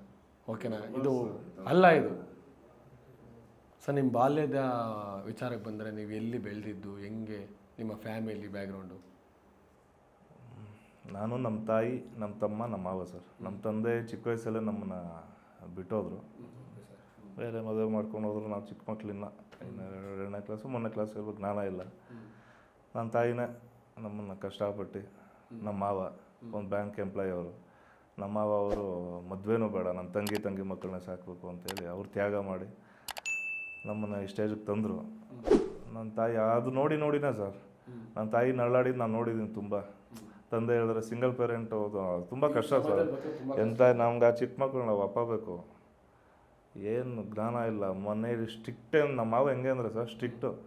ಕಾಲಕ್ಕೆ ಮುರಿಯೋರು. ಈಚೆ ಆಟ ಆಡೋಕೆ ಹೋಗ್ತೀನಿ ಅಂದರೆ ಬುಕ್ ಇಟ್ಕೋಬೇಕು, ಓದಬೇಕು. ದೇವರಾಯಿತು, ದೇವ್ರ ಕೈ ಮುಗಿ ಆಶ್ರಮಕ್ಕೆ ಹೋಗು, ಅಲ್ಲಿ ವಿಷ್ಣು ಸಹಸ್ರನಾಮ, ಲಲಿತ ಸಹಸ್ರನಾಮ, ರಾಮಕೃಷ್ಣ ಆಶ್ರಮ, ಬರೀ ಅದನ್ನೇ ಓದಿಸ್ತರು. ಒಳ್ಳೆ ಇದರಿಂದನೇ ಕಲಿಸ್ತರು. ಅವಾಗ ತುಂಬ ಸಫರ್ ಪಟ್ಟಿದ್ದೀವಿ. ತಂದೆ ಹೇಳಿದಾರೋ ನಮ್ಮ ಮಾವ ಇದ್ದಿದ್ದಕ್ಕೆ ಸರಿ ಸರ್. ನಾನು ಅದೇ ಯೋಚನೆ ಮಾಡ್ತೀನಿ. ಈಗ ಸುಮಾರು ಜನ ಹೆಣ್ಮಕ್ಳನ್ನ ಈ ಥರ ಪ್ರೀತಿಸಿ ಮದುವೆ ಆಗ್ತಾರೆ, ಬಿಟ್ಟು ಹೋಗ್ತಾರೆ.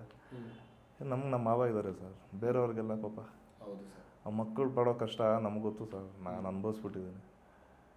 ಬೇರೆ ಯಾರಿಗೂ ಆ ಥರ ಆಗಬಾರ್ದು ಅನ್ನೋ ಉದ್ದೇಶದಿಂದನೇ, ಆ ಉದ್ದೇಶನೂ ಇದೆ ಸರ್ ನಾನು ಶುರು ಮಾಡೋದಕ್ಕೆ. ಹಂಗೆ ಬೆಳ್ಕೊಬಂದಿದ್ದು. ಅದಾದಮೇಲೆ ಸ್ಕೂಲ್ ಡಿಗ್ರಿ ಆಯಿತು. ಎಲ್ಲ ಗೌರ್ಮೆಂಟ್ ಕಾಲೇಜು, ಗೌರ್ಮೆಂಟ್ ಸ್ಕೂಲೆಲ್ಲ ನಾನು ಓದಿದ್ದು. ನನ್ನ ತಮ್ಮ ಎಲ್ಲ ಪ್ರೈವೇಟು. ಯಾಕೆ ಅಂದರೆ ನಮಗೆ ವಿದ್ಯಾಭ್ಯಾಸ ನಮ್ಗೆ ಆಗಲ್ಲ. ಫೇಲ್ ಆದರೆ ಮಕ್ಕ ಹೋಗ್ಯೋರು. ಹೋದ್ರೆ 1000-2000 ರೂಪಾಯಿ ಹೋಗಲಿ, ಈಗ ಲಕ್ಷಾಂತರ ರೂಪಾಯಿ ಕಟ್ಟಿ ಮನೇಲಿ ಸಾಲ ಮಾಡಿಸೋಷ್ಟು ನಮ್ಗೆ ಅಷ್ಟು ದಡ್ರು ನಾವಲ್ಲ, ಬೇಡ ಅಂತೇಳಿ. ಅದಾದಮೇಲೆ ಚಿಕ್ಕ ವಯಸ್ಸಿಂದ ಆ್ಯಕ್ಟಿಂಗ್ ಫೀಲ್ಡ್ ಸರ್. ಸಿನಿಮಾ ಅಂದರೆ ಹುಚ್ಚು, ನಾಟಕಗಳಾಗ್ತಾಯಿದೆ, ಡ್ರಾಮಾಸ್ ಮಾಡ್ತಿದ್ದೆ ಆ ಆಶ್ರಮದಲ್ಲೆಲ್ಲ. ಅದಾದಮೇಲೆ ಹೀಗೆ ಸಿನಿಮಾ ಇಂಡಸ್ಟ್ರಿಗೆ ಬಂದೆ, ಗ್ಯಾಂಗ್ ಫೈಟರ್ ಆದ. ಅಲ್ಲಿಂದ ಜರ್ನಿ ಸ್ಟಾರ್ಟ್ ಆಯ್ತು ಸರ್. ಸೊ ಇನ್ನು ಈಗ ಪ್ರೆಸೆಂಟ್ ಮೂವಿ ಯಾವ್ದು ಮಾಡ್ತಾ ಇದ್ದೀರಾ ಸರ್? ಇವಾಗ ಪ್ರೆಸೆಂಟು ಕಲರ್ಸಲ್ಲಿ ಒಂದು ಸೀರಿಯಲ್ ಓಕೆ ಆಗಿದೆ, ನೆಗೆಟಿವ್ ರೋಲು. ಅದು ಅಫಿಷಿಯಲ್ ಅನೌನ್ಸ್ ಆದಮೇಲೆ ಹೇಳೋಕ್ಕಾಗತ್ತೆ, ಇನ್ನೂ ಇದು ಮಾಡಿಲ್ಲ. ಸೊ ಈಗ ಪಾಸ್ಟ್ ಯಾವ್ದು ಮಾಡಿದ್ರಿ? ಸುಮಾರು ಸರ್. ಈ ಭರಾಟೆಯಿಂದ ಹಿಡಿದು ಸರಗಾಗಲಿ, KGF 2, ಹೊಸ ಸಿನಿಮಾಗಳು, ತಮಿಳು, ಮಲಯಾಳಂ, ಪೊನಿಯನ್ ಸೆಲ್ವನ್, ಈ ಸುಮಾರು ಸಿನಿಮಾಗಳೆಲ್ಲ ಗ್ಯಾಂಗ್ ಫೈಟರ್ ಆಗೇ ಮಾಡಿದೆ. ನೋಡಿ, ನಮಗೆ ಮಂಜೇಶ್ ಅವರು ಮುಂಚೆನಲ್ಲಿ ನೋಡ್ತಾ ಇದ್ದೀವಿ, ಆದರೆ ನಾವು ಯಾವ ಮೂವಿಲಿ ಇವ್ರನ್ನ ಗುರ್ತಿಸೋಕ್ಕಾಗಿಲ್ಲ. ಇವಾಗ ಫೋಟೋಸ್ ಎಲ್ಲ ಕಳಿಸ್ತೀನಿ, ಬೇಕಾದ್ರೆ ಕಳಿಸಿ ದಯವಿಟ್ಟು. ಕಂಡಿಡಿಯೋಕ್ಕಾಗಲ್ಲ ಅಂತೀರಾ? ಕೂದಲು ಗಡ್ಡ ಬಿಟ್ಕೊಂಡು. ಅದಾದ್ಮೇಲೆ ನಂದೇ ಡ್ರೀಮ್ ಮೇಕರ್ಸ್ ಅಂತ ಕಂಪ್ನಿ ಚಿಕ್ಕದಾಗಿ ಸ್ಟಾರ್ಟ್ ಮಾಡಿದೆ. ಯಾರು ಹೊಸಬ್ರು ಮಾಡಬೇಕು ಅನ್ನೋರೆಲ್ಲ ಖಂಡಿತವಾಗ್ಲೂ ಮಾಡಿ ಅಂತೇಳಿ ಫ್ರೀ ಆಫ್ ಕಾಸ್ಟಲ್ಲಿ. ನಮ್ಮ ಹತ್ರ ಕ್ಯಾಮ್ರಾಸ್ ಇದೆ, ಎಡಿಟಿಂಗ್ ಇದೆ, ಡೈರೆಕ್ಷನ್ ನಾನೇ ಮಾಡ್ತೀನಿ, ಫ್ರೀಯಾಗಿ ಮಾಡಿ ಅಂತ ಮಾಡಿಸ್ದೆ. ನಂದು ಶಾರ್ಟ್ ಫಿಲಮ್ಸು, ರ್ಯಾಪ್ ಸಾಂಗ್ಸ್ ಎಲ್ಲ ನಾವೇ ಓನಾಗಿ ಮಾಡಿದ್ವಿ, ಅದು ಅಪ್ಲೋಡ್ ಮಾಡಿದ್ದೀವಿ. ಯಾವುದು ಓಡಿಲ್ಲ, ಹೊಸ ಪ್ರಯತ್ನ ಎಲ್ಲ ಕರ್ಕರವಾಗಿ ಮಾಡ್ತೀವಿ. ಆಯ್ತು. ಈಗ ಎಷ್ಟೋ ಜನ ಫಿಲಮ್ ಇಂಡಸ್ಟ್ರಿಯಲ್ಲಿ ಎಷ್ಟೋ ಜನ ಇವತ್ತು ಟ್ರೆಂಡ್ ಆಗೋಗಿದೆ. ಇವತ್ತು ನಾನು ಒಬ್ಬ ಸೋಷಿಯಲ್ ಮೀಡಿಯಾದಲ್ಲಿ ಬಂದಿದ್ದೀನಿ ಅಂದರೆ ಅದು ಒಂದು ಕಾರಣ ಆಗಿರ್ಬೋದು. ನೀವು ಸೊ ಇವತ್ತು ಸಿನಿಮಾ ಫೀಲ್ಡಿಗೆ ಬರೋರಿಗೆ ನೀವು ಏನು ಹೇಳಕ್ಕೆ ಇಷ್ಟಪಡ್ತೀರಾ? ಯಾಕೆಂದರೆ ನೀವು ಆಲ್ರೆಡಿ ಜೀವನ ನೋಡಿದ್ದೀರಾ. ಸೊ ನೀವು ಆ ಹಿಂದೆ ಸ್ಟ್ರಗಲ್ ಪಟ್ಟಿದ್ದೀರಾ. ಇಲ್ಲ, ನಾನು ಸಿನಿಮಾ ಇಂಡಸ್ಟ್ರಿ ಬರೋರಿಗೆಲ್ಲ ಒಂದೇ ಸರ್, ನಾನು ಬನ್ನಿ, ದುಡ್ಡು ಎಕ್ಸ್ಪೆಕ್ಟ್ ಮಾಡಿಬಿಡಿ. ನೀವು ಇದನ್ನೇ ನಂಬ್ಕೊಂಡು ಊಟ ಮಾಡ್ತೀವಿ ನಂಬ್ಕೋಬೇಡಿ. ಒಟ್ಟಿನಲ್ಲಿ ಏನಾರು ಸಾಧನೆ ಮಾಡಬೇಕು ಅಂತ ಹುಚ್ಚು ಕಿಚ್ಚು ಇರೋರು, ಮನೆ ಸಪೋರ್ಟ್ ಇರೋರು ದಯವಿಟ್ಟು ಬನ್ನಿ, ಬೆಳಿಬೋದು. ಖಂಡಿತ ಛಳ ಇರಬೇಕಷ್ಟೆ, ಬಿಡಬಾರ್ದು. ಒಂದು ಸತಿ ಕಾಲಿಟ್ಟ ಮೇಲೆ ಇಂಡಸ್ಟ್ರಿಯಿಂದ ವಾಪಸ್ ಹೋಗ್ತೀನಿ ಅಂದರೆ ನೀನು ಸತ್ತಂಗೆ. ಹೋಗಿ ಯಾವುದೇ ಕಾರಣಕ್ಕೆ ಹೋಗ್ಬಾರ್ದು. ಕಷ್ಟನೋ ಸುಖನೋ ಇರಬೇಕು. ಅದರಿಂದ ಆದಾಯ ಇಲ್ಲ ಸರ್, ನಾನು ಡೈರೆಕ್ಟ್ ಬೆಳೆಯೋವರೆಗೂ ನಿಮ್ಗೆ ₹1 ಬರಲ್ಲ. ತಾಳ್ಮೆ ಇರಬೇಕು, ಬೆಳೆಯೋವರೆಗೂ ನೀವು ಸರ್. ಬೆಳೆಯೋದು ಯಾವಾಗ? ಏನು ಡ್ರೀಮ್ ಇಟ್ಕೊಂಡೇ ಬರಬೇಕಾ? ನಮ್ಮನ್ನು ನಾವು ನಂಬೇಕು ಸರ್. ನಾವು ನಂಬೇಕು, ನಂಬೇಕಷ್ಟೇ. ದುಡ್ಡು ಯಾವನ ಹೋಗ್ಬೇಕು, ನಾಳೆ ಕೋಟಿ ದುಡಿತೀವಿ ಅನ್ನೋದು ಆ ಮೈಂಡ್ ಸೆಟ್ಟಲ್ಲಿ ಬಂದರೆ ಗೆದ್ಬಿಡ್ತೀವಿ ನಾವು. ಏನಪ್ಪ ಬಂದಿಲ್ಲ ಆಗಲ್ಲ ಅಂದ್ಕೊಂಡ್ರೆ ಆಗಲ್ಲ. ನಮ್ಮ ಕೈಯಲ್ಲಿ ಆಗಲ್ಲ ಅಂದ್ರೆ ಏನೂ ಆಗಲ್ಲ ಸರ್. ನಿಂತ್ಕೊಬಿಡ್ಬೇಕು. ಛಲ ಇದ್ದರೆ ಬದುಕ್ತಾನೆ ಮನುಷ್ಯ. ಸರ್, ಮಧ್ಯಮ ವರ್ಗ ಅಂತ ನಾನು ಹೇಳಿದೆ. ನಾನು ಇವತ್ತು ಮಧ್ಯಮ ವರ್ಗದವರಿಗೆ ಏನಾರು ಮಾಡಬೇಕು, ಆ ಮುಚ್ಚ ಅಂತಲೂ ಹೇಳ್ಕೊಬೋದು. ಪೊಲಿಟಿಕಲ್ ಪಾರ್ಟಿ ಕಟ್ತೀನಿ ಅಂತ ಹೇಳ್ತಾ ಇದ್ದೀನಿ, ಏನು ತಮಾಷೆ ಮಾತಲ್ಲ. ದೊಡ್ಡವರೆಲ್ಲ ಕಟ್ತೀವಿ, ಇವತ್ತು ಆಗೋದಿಲ್ಲ. ಆದರೂ ನಾನು ಏನಾರು ನಾವು ಒಂದು ಮಾಡಬೇಕು ಅಂತ ಅಂದ್ಕೊಂಡಿದ್ದೀನಿ. ಯಾಕೆ ಅಂದರೆ ನಾನು ಮಧ್ಯಮ ವರ್ಗದಲ್ಲಿ ಹುಟ್ಟಿದ್ದೀನಿ, ಮಧ್ಯಮ ವರ್ಗದ ಕಷ್ಟ ಗೊತ್ತು, ಮಧ್ಯಮ ವರ್ಗದಿಂದ ಬೆಳೀತಾ ಇದ್ದೀನಿ. ಇವತ್ತು ಮಧ್ಯಮ ವರ್ಗದವರೇ ತುಂಬ, ನಿಮ್ಮ ಕಂಡಂಗೆ ನಿಮ್ಮ ಹತ್ರ ಬರೋರು ಒಬ್ಬ ಮಧ್ಯಮ ವರ್ಗದವರು ತುಂಬ ಜನ ಅಂತ ಹೇಳ್ತಾ ಇದ್ದಾರೆ. ಯಾಕೆಂದರೆ ಪ್ರತಿಯೊಂದು ಕಾನೂನು ತಂದರೂ ಮಧ್ಯಮ ವರ್ಗದವರಿಗೆ ಆಗುತ್ತೆ ಬಿಟ್ಟರೆ ಒಬ್ಬ ಶ್ರೀಮಂತಗೂ ಆಗಲ್ಲ, ಒಬ್ಬ ಬಡವಗೂ ಆಗಲ್ಲ. ಯಾಕೆಂದರೆ ಬಡವ ಅಂದರೆ ಯಾರು ಅಂದರೆ ನನ್ನ ಪ್ರಕಾರ ಮನೆ, ಊಟ, ವಸತಿ, ಅವ್ನ ಬಟ್ಟೆ ಇಲ್ಲದವನು ಒಬ್ಬ ಬಡವ. ಇನ್ನು ಮಿಕ್ತರೆಲ್ಲ ಬಂದಾರಲ್ಲ ಬಡವರು ಯಾರಂದರೆ ಇನ್ನು ಮಿಕ್ತರೆಲ್ಲ ಯಾರು ಅಂದರೆ ಮಧ್ಯಮ ವರ್ಗದವರು. ಮಧ್ಯಮ ವರ್ಗದಲ್ಲಿ ಯಾರು ಲೋಯರು, ಮಿಡಲ್ಲು, ಅಪ್ಪರ್ ಅಂತ ಬರ್ತಾರೆ. ಸೊ ಯಾರು ಹೇಳ್ಕೊಳಕ್ಕಾಗಲ್ಲ ಮನಸ್ಸು ಬಿಟ್ಟು ಅವರೆಲ್ಲ ಮಧ್ಯಮ ವರ್ಗದವರು. ನೀವು ಒಬ್ಬರು ಮಧ್ಯಮ ವರ್ಗದವರು ಶ್ರೀಮಂತರಾಗಿದ್ದರೆ ನೀವು ನಮ್ಮಲ್ಲಿ ಬರ್ತಿತ್ತಿಲ್ಲ, ನಿಮಗೆ ಸಮಾಜ ಸೇವೆ ಮೈಂಡು ಬರ್ತಿತ್ತಿಲ್ಲ. ಯಾಕೆ ನಿಮಗೆ ಬಂದಿದೆ ಅಂದರೆ ನಾನು ಏನಾರು ಜನಕ್ಕೆ ಒಳ್ಳೇದು ಮಾಡಬೇಕು, ಏನು ಬೇಕು ಅಂದರೆ ನಿಮ್ಮ ಮಧ್ಯಮ ವರ್ಗದ ಇದರಲ್ಲಿ ನೀವು ಆ ಸಮಸ್ಯೆಗಳನ್ನ ಅನುಭವಿಸಿದ್ದೀರ. ನಿಮ್ಮ ತಂದೆ ಇಲ್ಲದೆ ಹೋದಾಗ ನಿಮ್ಮಮ್ಮ ಕಷ್ಟಪಟ್ಟಿರೋದು, ನಿಮ್ಮ ಮಾವ ಓದಿಸಿರೋದು, ನೀವು ಎಷ್ಟೋ ದಿನಗಳಲ್ಲಿ ದುಡ್ಡಿಲ್ದಲೇ, ಊಟಕ್ಕೆ ಕಾಸಿಲ್ದಲೇ ಜೀವನಗಳು ಅಲ್ದಿದ್ದೀರಾ, ಎಷ್ಟೋ ಫಿಲಮ್ ಇಂಡಸ್ಟ್ರಿ ಸುತ್ತಿದ್ದೀರಾ. ಸೊ ಇವತ್ತು ನನ್ನಿಂದ ನಾನು ಮಧ್ಯಮ ವರ್ಗದನಾಗಿ ಇಷ್ಟು ಹೆಲ್ಪ್ ಮಾಡಬೇಕು ಅಂತ ಬಂದಿದ್ದೀರಾ. ಸೊ ಮಧ್ಯಮ ವರ್ಗದವ್ರಿಗೆ ನೀವು ಏನು ಹೇಳೋಕ್ಕೆ ಇಷ್ಟಪಡ್ತಾರೆ? ಯಾವ ಥರ ನಾವು ಇದರಿಂದ ಆಚೆ ಬರ್ಬೋದಾ? ಮಧ್ಯಮ ವರ್ಗದವ್ರು ಯಾವ ಥರ ಇದರಲ್ಲಿ ಕಷ್ಟಗಳಲ್ಲಿ ಸಿಗಾಯ್ಕೊತಾ ಇದ್ದಾರೆ? ಯಾಕೆ ಮಧ್ಯಮ ವರ್ಗದವರು ಈ ಥರ ಒಳಗಡೆ ಈ ಬಲೆಗೆಲ್ಲ ಸಿಗಾಯ್ಕೊಂಡು ಇಷ್ಟು ಕಷ್ಟಪಡ್ತಾ ಇದ್ದಾರೆ? ಯಾಕೆ ಸಮಾಜದಲ್ಲಿ ಮಧ್ಯಮ ವರ್ಗದವ್ರು ಇಷ್ಟು ಸ್ಟ್ರಗಲ್ ಪಡ್ತಾ ಇದ್ದಾರೆ ಅಂತ ನೀವೇನು ಅಭಿಪ್ರಾಯ ಹೇಳ್ತೀರಾ? ಯಾಕೆ ಅಂದರೆ ಆಸೆ ಸರ್. ನಮ್ಮ ಪೇರೆಂಟ್ಸು ನಮ್ಮನ್ನು ಹಂಗೆ ಬೆಳೆಸ್ಬಿಟ್ಟಿದ್ದಾರೆ. ಮಿಡಲ್ ಕ್ಲಾಸಲ್ಲಿ ಹುಟ್ಟಿದ್ದೀವಿ, ನೀವು ಓದಲೇಬೇಕು, ನೀವು ಚೆನ್ನಾಗಿ ಓದಿದ್ರೆ ಇನ್ನೊಂದು ಕೆಲ್ಸಕ್ಕೆ ಹೋಗಲೇಬೇಕು, ಓದಾಗಿದ ತಕ್ಷಣ ಮದುವೆ ಮಾಡ್ಕೊಳ್ಳೇಬೇಕು, ಅವ್ರ ಮಕ್ಕಳು ನೀನು ಸ್ಕೂಲ್ಗೆ ಓದಿಸ್ಲೇಬೇಕು, ಮತ್ತೆ ಅವ್ರನ್ನ ಕೆಲ್ಸಕ್ಕೆ ಆಗಲೇಬೇಕು. ನೀನೇನಾರ ಸಾಧನೆ ಮಾಡಪ್ಪ ಅಂತ ಯಾರು ಮನೆಯವ್ರು ಹೇಳ್ತಿದಾರೆ ಸರ್? ಕಮ್ಮಿ. ಅದೇ ನಮ್ಮ ಪ್ರಾಬ್ಲಮ್ ಸರ್. ಮಗನೇ ಹುಟ್ಟಿದ್ಯಾ, ನಿಂಗೇನು ಅನಿಸುತ್ತೋ ಅದು ಮಾಡು, ಏನಾದ್ರು ಸಾಧನೆ ಮಾಡು ಫಸ್ಟು. ನಮ್ಮ ಬದುಕನ್ನೆಲ್ಲ ಚೇಂಜ್ ಮಾಡು. ನಾವು ಹಿಂಗೆ ಬದುಕ್ತಾ ಇದ್ದೀವಿ, ಹಿಂಗೆ ಸಾಯ್ತೀವಿ, ನೀನು ಹಂಗೆ ಮಾಡಬೇಡ, ನಮ್ಮ ಫ್ಯಾಮಿಲಿ ನೀನಾರು ಉದ್ಧಾರ ಮಾಡು ಅಂತ ಒಬ್ಬರು ಹೇಳೋಲ್ಲ ಸರ್. ಏನೋ ಕೆಲ್ಸಕ್ಕೆ ಹೋಗಲೇಬೇಕು, ಒಬ್ಬನ ಕೈ ಕೆಳಗಡೆ. ನಮ್ಗೆ ಕೆಲಸ ಕೊಡ್ತಾರವನು ಒಬ್ಬ ಮನುಷ್ಯನೇ, ಅದನ್ನು ಯೋಚನೆ ಮಾಡಲ್ಲ ನಮ್ಮಲ್ಲಿ. ಅದೇ ನಮ್ಮ ಮೇನ್ ಪ್ರಾಬ್ಲಮ್ ಸರ್. ಮಧ್ಯಮ ವರ್ಗದ ಮೇಲೆ ಹುಟ್ಟಿದ್ಮೇಲೆ ಕೆಲ್ಸಕ್ಕೆ ಹೋಗ್ಬೇಕು. ಅದೇ ನೀವು ಕೆಲ್ಸಕ್ಕೆ ಹೋದ್ರೆ ಏನು ಮಾಡೋಕ್ಕಾಗುತ್ತೆ ನಿಮ್ಮ ಕೈಯಲ್ಲಿ? ಮತ್ತೆ ಏನೋ ಸಾಧನೆ ಮಾಡೋದು ಹೇಳ್ಕೊಡ್ಬೇಕು. ನಮ್ಮಲ್ಲಿ ಏನು ಟ್ಯಾಲೆಂಟ್ ಇದೆ ಅದ್ರ ಅಚೀವ್ ಮಾಡೋದು ಹೇಳ್ಕೊಡ್ಬೇಕು, ಬಿಸ್ನೆಸ್ ಹೇಳ್ಕೊಡ್ಬೇಕು. ಇಲ್ಲ ನೀನೇನು ಮಾಡ್ತೀಯ, ನಡಿ ರಾಜಕೀಯಕ್ಕೆ ಹೋಗು ಅನ್ಬೇಕು. ನಡಿ 4 ಜನಕ್ಕೆ ಒಳ್ಳೇದು ಮಾಡು, ನೀನು ಬೆಳಿ, 4 ಜನಕ್ಕೆ ಬೆಳೆಸು. ಇದು ತಳ್ತಿಲ್ಲ ನಮ್ಮ ಮನೇಲಿ. ಇಲ್ಲಿ ಸರ್ ರಾಜಕೀಯಕ್ಕೆ ಬಂದು ಸಪೋರ್ಟ್ ಮಾಡ್ತಾರೆ ಜನ. ಬರಬೇಕು ಸರ್, ನೀವು ಜನನ ಯಾಕೆ ಸಪೋರ್ಟ್? ನೀವು ಸರ್ DK ಎಲ್ಲಿಂದ ಬಂದರು ಸರ್? ಸಿದ್ದರಾಮಯ್ಯ ಅವ್ರು ಎಲ್ಲಿಂದ ಬಂದರು? ಮೋದಿ ಇಲ್ಲಿಂದ ಬಂದರು. ಏನಕ್ಕೆ ಜನ ಸಪೋರ್ಟ್? ನೀನು ಫಸ್ಟ್ ಅದಕ್ಕೆ ಹೇಳ ಸರ್, ನಿನ್ನನ್ನು ನಮ್ಮ ಬಾರಪ್ಪ ಸ್ವಾಮಿ, ಜನ ಆಮೇಲೆ ನಿನ್ನೇ ನೀನು ನಮ್ದು ನೀನು ಧೈರ್ಯ ಮಾಡಿ ಬರ್ತಿಲ್ಲ ಅಂದರೆ ಇವಾಗ ನಾವು 10 ವರ್ಷ ಮುಂಚೆ ಹೋಗೋಣ ಸರ್, ನಾವು ಈ ಥರ ಮಾಡ್ತೀವಿ ಅಂತ ಕನ್ಸಲ್ಲ ಅನ್ಕೊಂಡಿರಲಿಲ್ಲ ದೇವ್ರಣ್ಣದು. ಏನೋ ಆಯಿತು, ಬದಲಾವಣೆ ಆಗುತ್ತೆ, ನುಗ್ಬೇಕು. ಫಸ್ಟ್ ಒಂದು ಹೆಜ್ಜೆ ಇಡ್ಬೇಕು ಸರ್ ನಾವು. ಅದು ಯೂತ್ಗೆ ಪೊಲಿಟಿಕಲ್ ಬರೋಕ್ಕೆ ಏನು ಹೇಳ್ತೀರಾ? ಬರಬೇಕಾ ಬೇಡ? ಬರಲೇಬೇಕು ಎಲ್ಲರೂ. ಯೂತ್ಸೇ ಬರ್ಬೇಕು ಸರ್. ವಯಸ್ಸಾದವ್ರನ್ನ ಇಟ್ಕೊಂಡು ನಾವೇನು ಮಾಡೋಕ್ಕಾಗುತ್ತೆ? ಯೂತ್ಸೇ ಬರಬೇಕು. ಅನುಭವ ಬೇಕು.